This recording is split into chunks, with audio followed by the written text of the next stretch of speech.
When I was 11, my mom sat me down and she took my hand and she said, for 1 year, the two of us are moving from Massachusetts to North Carolina. My mother was a professor at Williams College, and she had just become a famous feminist scholar. But you probably never heard of her because she could only earn 72% of the fame of a male professor. And earlier that year, on April Fool's Day, my father died of a heart attack. And when you're a child, April Fool's Day is the absolute worst holiday to lose a loved one. Because when you tell people, they don't believe you.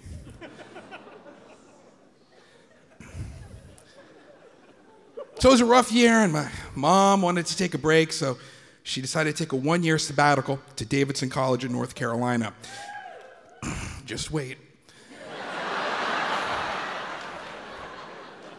And she promised that at the end of 1 year, we'd move back home. And I have to confess, it wasn't easy being a fat, whiny Chinese kid with a Massachusetts accent in North Carolina who said shit like, you know, the correct pronunciation is Appalachian.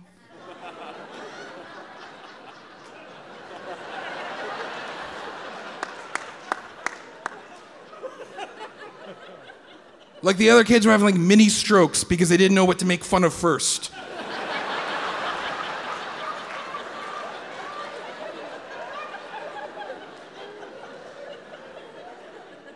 And I didn't know much about the South or how religious they were, you know? Early in the school year, my 6th grade teacher had everyone go around the room and tell everyone else their religion, because that's a great idea.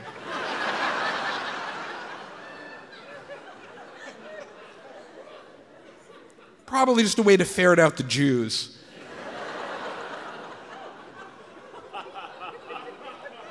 But when it was my turn, I stood up and said, I'm an atheist. And another kid asked, what's an atheist? And I said, well, it means I don't believe in God, and I think it's stupid that you do.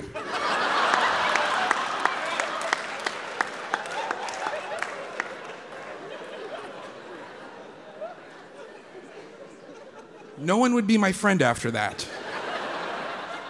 And I didn't care because I hated all the other kids. And I knew I just had to survive 1 year around these backwater hicks, and then I get to move back to my real friends. But to top it all off, my mom started going on dates with men. And so most nights I would have to be alone. So I'd just make myself a bowl of mac and cheese and watch MTV and hope a Paul Abdul music video would come on so I could hump the sofa cushions and call it a night.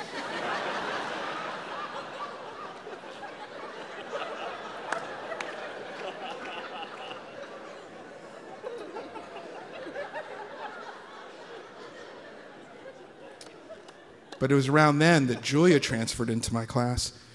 Julia wasn't like the other kids at school. She had big, bushy, unkempt hair and thick, geeky glasses and blue jeans covered in flowers made of puff paint. And her mouth was filled with rubber bands and braces. She was stunning.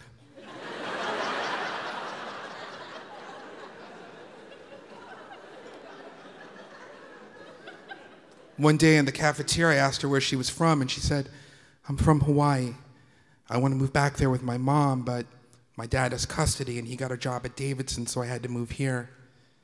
And then she said something that made my heart skip a beat. I hate all the kids in this school.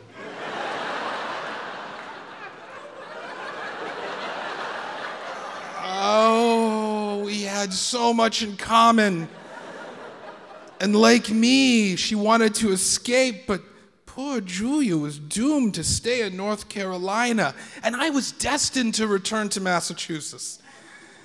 And when the last day of school finally arrived, right before the bell rang for summer break, I made an announcement to the entire class. I stood up and said, this will be the last time any of you ever see me. And I just want you inbred rednecks to know I want you to know that no matter how much you didn't like me, I pity you. Because I get to leave, and you have to stay here for the rest of your lives.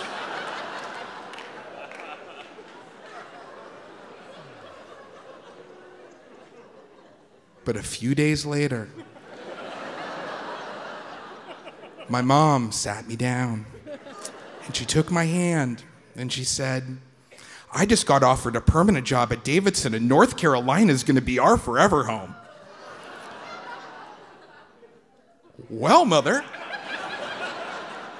that would have been useful information before committing social suicide. And she betrayed me. And that summer, I was moping across the college campus when I saw Julia. And she was shooting college students with water guns and then running away. And she saw me and she gave me one and she said, let's get him. So we hung out that day and the day after that. And most of the days that summer, we'd go to the library and read a book or go to the student union and get a snack. She taught me how to make friendship bracelets. After a while, I got a phone call from Julia's dad. And he said, John, I'd like to get to know you better. Julia tells me that you two are getting along, and that makes me very, very happy. But I want to know what it is about you that makes you tick.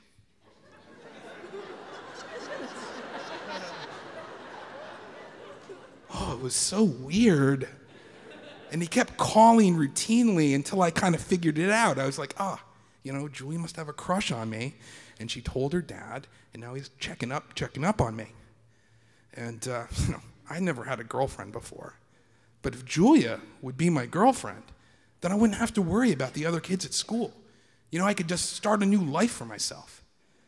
And then, near the very end of the summer, Julia and I were walking back to my house. And we were right across the street from my place.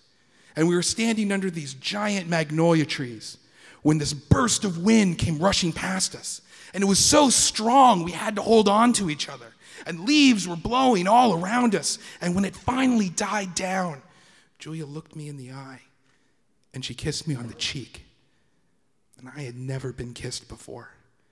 It was like time stopped, and I knew I had a girlfriend. And as we walked across the street, Julia held my hand.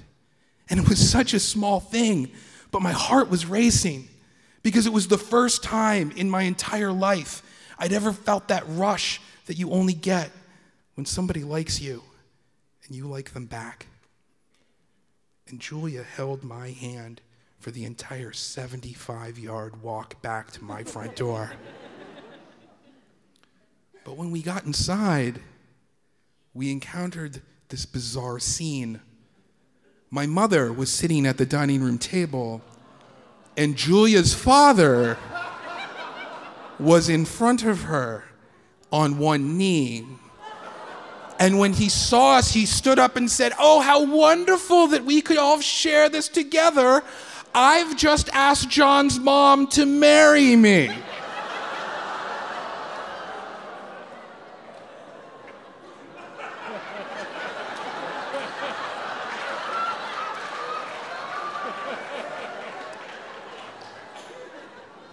It was my worst nightmare because I immediately realized I had only been living in the South for less than a year.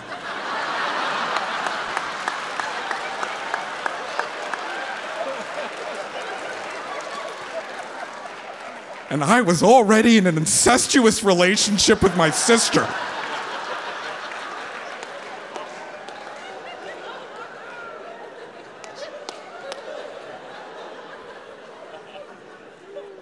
Julia looked horrified.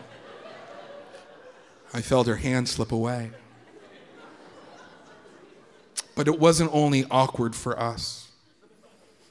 My mom had to sit me down again, and she held my hand, and she said, "John, I don't want to marry Julia's dad. You see, sometimes mommies just want to be with a man, and then for that man to just go away.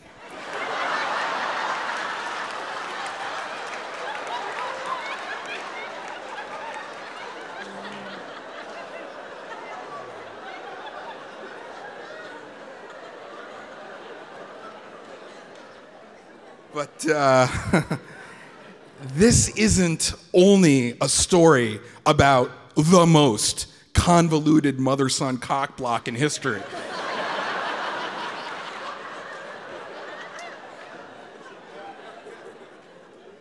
There's another twist.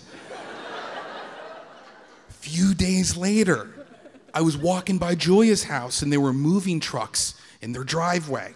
And I saw Julia's dad, but Julia wouldn't come out to say goodbye. Turns out, Julia's dad was in the same department as my mom, and he'd just taken a new job that opened up at Williams College in Massachusetts. Oh yeah. Julia ended up going to my old school, hanging out with my old friends, and she went on to become a very successful artist. Meanwhile,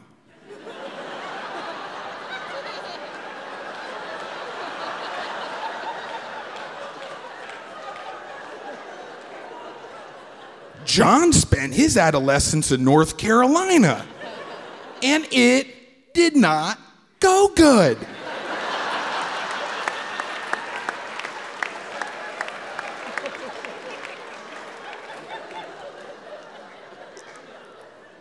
It would be almost another decade before I had another girlfriend.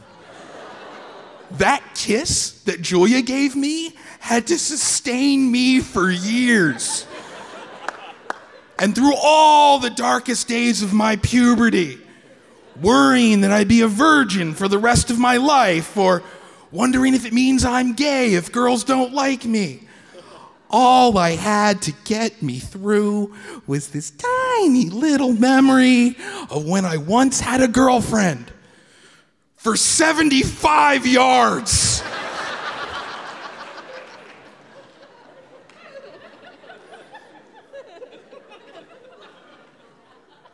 But it turns out it was just enough, because a few years later, in Davidson, North Carolina, I met my wife, and we've been together for the last 15 years.